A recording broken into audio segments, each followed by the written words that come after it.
3610141 Prodi Manajemen Universitas Muhammadiyah Metro. Di sini saya akan menjelaskan mengenai studi kasus analisis media sosial untuk strategi pemasaran toko Lamalah Kamis. Baiklah, untuk materinya langsung saja.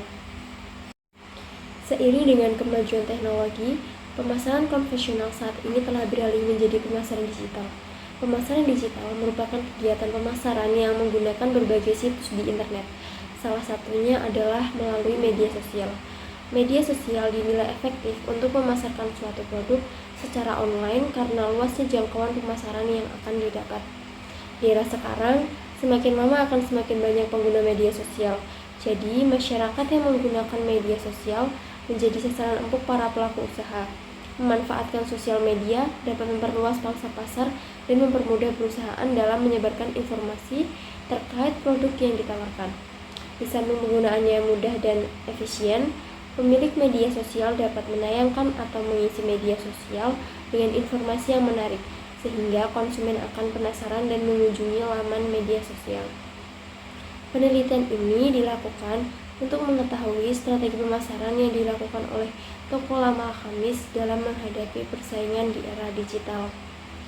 Lamalah Kamis sendiri merupakan sebuah toko pakaian yang menjual pakaian muslimah yang dirancang khusus untuk wanita muslimah seperti gamis, jilbab, hijab, baju atasan wanita, dan lain-lain.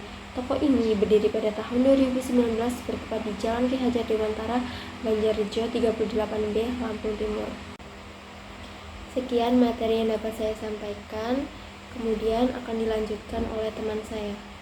Pengumpulan data. Kelompok kami melakukan pengumpulan data di dua platform media sosial yang digunakan oleh toko Lamalah Kamis, yaitu platform media sosial Instagram dan TikTok. Yang pertama, pengumpulan data di platform Instagram. Pengumpulan data yang didapatkan kelompok kami yakni jumlah pengikut yang mengikuti akun Instagram Lamalah Kamis sebanyak 11,4 ribu pengikut dengan pertumbuhan pengikut sebanyak 1,1 ribu selama sebulan. Kekurangan dalam media sosial Lamalah Kamis adalah dalam engagement like, komentar, simpan, share dengan sebanyak 301 dengan 13 komentar. Kinerja konteks, jenis konten yang paling banyak mendapatkan interaksi foto, video, reels, atau story. Jenis konten yang paling banyak mendapatkan perhatian viewers yaitu konten yang berkolaborasi dengan konten kreator dan reels sedang banyak digandringi saat ini atau sedang FYP. Hashtag yang digunakan dari pengumpulan data yang kami lakukan, hashtag yang paling sering digunakan Lamalah Kamis di dalam konten foto, video, Instagram adalah gamis muslim, metro, gamis murah, OOTD fashion, dan reels Instagram. Yang kedua, TikTok. Pengumpulan data yang kami dapatkan dari platform media sosial TikTok Lamalah Kamis adalah jumlah pengikut dan pertumbuhannya yang mengikuti akun TikTok Lamalah Kamis sebanyak 697 pengikut dengan analisis tayangan sebanyak 908 tayangan dalam 7 hari. 3 pengikut neto dalam seminggu dan 27 like dalam seminggu. Likes, komentar, dan share per video. Like terbanyak yang ada di akun TikTok Lamalah Kamis adalah 34 like, 2 komentar, 16 simpanan video, dan 9 kali share. Views video. Views video terbanyak yang dimiliki akun TikTok Lamalah Kamis sebanyak 7.410 views. Analisis tren audio yang digunakan. Sound yang digunakan oleh Lamalah Kamis dalam kontennya selalu mengikuti tren sound yang sedang ramai digunakan dan terkadang menggunakan sound dubber penjelasan. Durasi optimal video. Rata-rata durasi optimal adalah 30-50 menit per video. Profil audience. Profil audience yang ada di platform TikTok Lamalah Kamis rata-rata usia 17-45 tahun. Audience dengan lokasi di area Metro, Bandar Lampung, dan sekitarnya. Saya akan menjelaskan poin C tentang sentimen analisis. Nah, mari kita bahas tentang apa itu sentimen analisis. Sentimen analisis adalah salah satu proses komputasi dengan menganalisis teks digital yang digunakan untuk menentukan apakah kata-kata atau kalimat yang disampaikan memiliki makna atau emosional pesan. Sentimen analisis akan memahami dan mengelompokkan emosi dalam kategori positif, negatif, dan netral. Dalam analisis sentimen, mencakup langkah-langkah mulai dari pemrosesan teks hingga pengklasifikasian sentimen. Dalam sentimen analisis, kami menggunakan tool Python. Nah, mari kita bahas tentang Python. Python adalah bahasa pemrograman yang banyak digunakan dalam aplikasi web, pengembangan perangkat lunak, ilmu data, dan machine learning. Python adalah bahasa pemrograman tujuan umum yang ditafsirkan tingkat tinggi. Dibuat oleh Guido van Rossum dan pertama kali dirilis pada tahun 1991. Filosofi dengan Python menekankan keterbacaan kode dengan penggunaan spasi putih yang signifikan. Data hasil yang kami peroleh dari memasukkan data analis dari Instagram dan TikTok, kami mendapatkan hasil seperti tabel di sebelah kiri saya.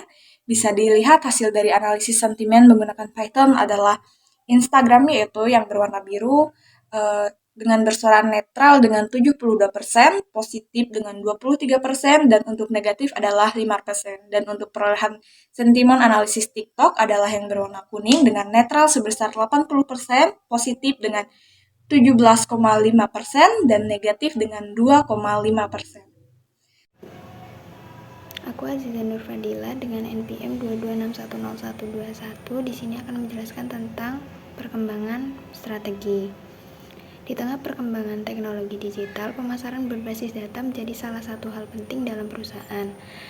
Pemasaran berbasis data sendiri adalah strategi pemasaran yang dilandaskan oleh data yang digunakan untuk mengembangkan dan melaksanakan kegiatan pemasaran.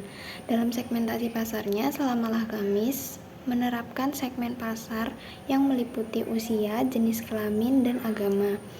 Segmentasi pasar sendiri bermanfaat untuk membantu memenuhi kebutuhan konsumen, meningkatkan daya tarik konsumen, mempermudah mengatur produk atau jasa yang ditawarkan, membantu pemasaran menjadi lebih tertata, dan membuka peluang lebih besar terhadap pertumbuhan bisnis. Assalamualaikum warahmatullahi wabarakatuh. Perkenalkan, nama saya Ahmad Ali Kurnawan dari kelas C Manajemen NPM 22610114. Di sini saya dari kelompok 2 menjelaskan materi tentang evaluasi kampanye. Apa sih itu evaluasi kampanye? Adalah proses sistematis untuk mengukur efektivitas dan dampak kampanye pemasaran terhadap sasarannya. Menggunakan metrik kualitatif dan kuantitatif, komponen utamanya adalah meliputi analisis tingkat keterlibatan laba atas investasi ROI dan jangkauan audiens untuk memastikan kampanye mendatang disesuaikan dengan baik untuk kinerja yang optimal.